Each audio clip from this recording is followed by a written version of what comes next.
But I'm in four-wheel drive low, so the truck has tons of torque, and I'm just sawing at the wheel to try to get traction on the side. But as soon as the belly is just stuck on the ground, like you're going nowhere, you're stuck.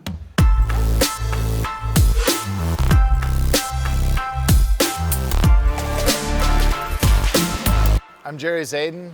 Thank you for coming to Camburg Engineering. We're located here in Huntington Beach, California. It's kind of hard to believe, but we started this shop in 1997, so we're in our 25th year now. And when I really think about it, it certainly doesn't feel like 25 years because we're really living what we thoroughly enjoy. Like, it's so much fun. Coming to work, designing trucks, designing suspension, and watching this whole off-road game just changing before our eyes in such a good, positive way with so many new classes of racing. You know, we have the side-by-sides out there now. It's bringing a lot of new people into the sport, which is amazing. And they're graduating into these bigger trucks. The technology's here with all the builders, and there's 10 awesome builders out there as well. Tons of companies who are building amazing parts. And it's bringing the opportunity to more people out there. And as I'm watching it grow from when I got in it, going, man, this is growing. And this is, you know, probably 30 plus years ago when my feet got wet into the off-road racing game. Just watching all these changes that are really the same, just more available to people. From, like I said, the trucks and the parts and the technology that's here now with being able to draw everything in CAD and go out to the laser and cut it out or whittle it out on a CNC machine. And then a lot of the new talent of the builders really making all of this so accessible to people, I think is really cool. One year, I think it was the 40th Baja 1000. So I think that was what, 2007. We did the stock full Tundra, and our tire sponsor at the time, you know, we wanted a minimum like a 35 on the truck, but we put a 2-inch body lift on it so we could actually fit a 37. Well, they wanted us to race on this specific tire they had, and the only size they had was like a 33.5. And we knew, like, that's not the right tire for Baja, but hey, they're kind of paying for the race, so they want to test the tires, so yeah, we're game.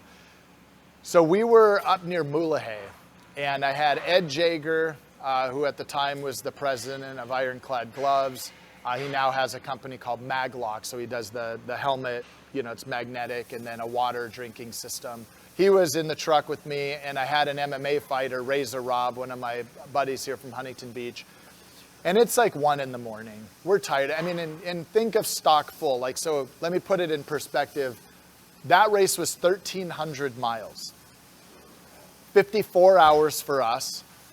Half the time for a trophy truck. So like, it's taking us twice as long. So now we're past Scorpion Bay. We're cutting across to the Mulahey area up in the mountains there. And it is silt like you have not seen silt. And we're last on course. So everything's been through the course.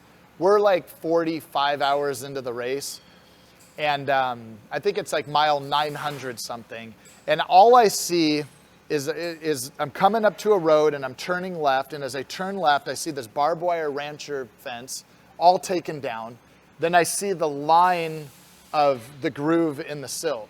And it's deep. Like, all I see is a W in front of me. And I'm like, so I need to hug the road off to the right in this giant Tundra. And I'm going, and I get down and it's like, oh crap. Like, I couldn't see what's way down there. But it starts cliffing up on the side, so it forces me down in the groove. And as soon as that happens, the whole belly of the truck's just stuck on the ground. So if I had a 37, I think I would have been fine, but it was literally that deep that it would have been a tough one. But I'm in four-wheel drive low, so the truck has tons of torque, and I'm just sawing at the wheel to try to get traction on the side. But as soon as the belly is just stuck on the ground, like you're going nowhere, you're stuck. And I'm literally like, from where I stopped, I had 10 feet to go and I'm out of it. Now I'm remembering, I'm like, I saw a tractor back there. I think I'm gonna run back there at 1 in the morning. It's about 3/4 of a mile. So I'm gonna run backwards on the silt, knock on this door to see if this guy will take his tractor and pull us out. So I'm running back. All I'm thinking in my mind, and I mean, I've been up like the night before. This is night 2. So keep that in mind. I've already raced and got out and raced and got out. Now I'm back in again because that's how long this is taking. And we're on night 2.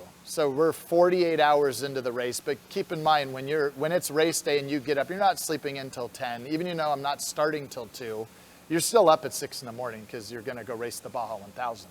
So anyways, I'm running back. I don't even know how I have this energy. And I'm running back, tripping in the silt. I don't have a flashlight. I can't see. I got the moonlight. I'm knocking on this door, and this guy comes to the door, just hammered, like bottle of tequila on the table. He's got his girlfriend with him, wife, whatever. They're both hammered, and I can't speak Spanish. And I'm like, race truck aquí, 1 mil, trying to get it to him. Oh, stuck. How do I get this to you? El tractor, over here. Donde está tractor? Let's get it over. So finally he gets it, but he's hammered. It was like Apocalypse Now, where like the guy's on the helicopter. We're on this tractor, he's driving it.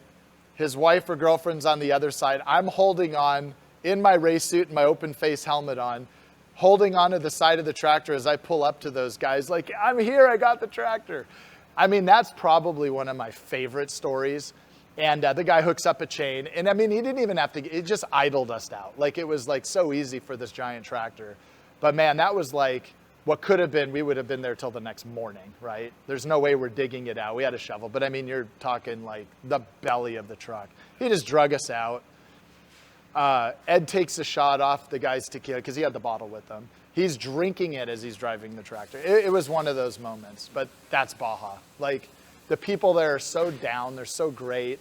And that guy probably to this day tells the same story we tell, but from his perspective of a race car driver knocked on my door and I got him unstuck. And we're thinking like, dude, you like saved our lives that night. Like chupacabras are gonna eat us, And no, that was just so cool. And yeah, and that was the year they finished on the beach in Cabo, and so much fun. And then getting to drive home from Cabo, we spent a couple days doing that, with a race truck on a trailer, but just experiencing Baja in all its glory. And obviously there's a million other stories, but that's just one of the cool ones that stands out.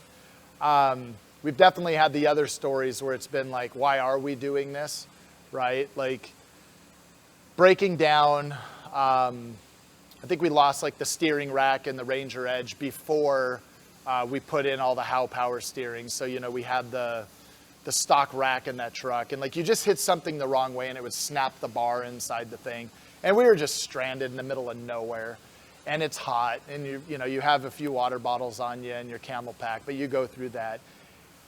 But I'll tell you, it's like in the moment you're like, why am I doing this? This is the lamest thing ever. Why didn't they, send a recovery guy to us by now? It's been like 8 hours. Now the sun's down. Now it's getting cold. But I mean, a week later, you're already like, all right, let's get this thing prepped for the next race and go. And I'm sure most people have been doing this long enough. They get that.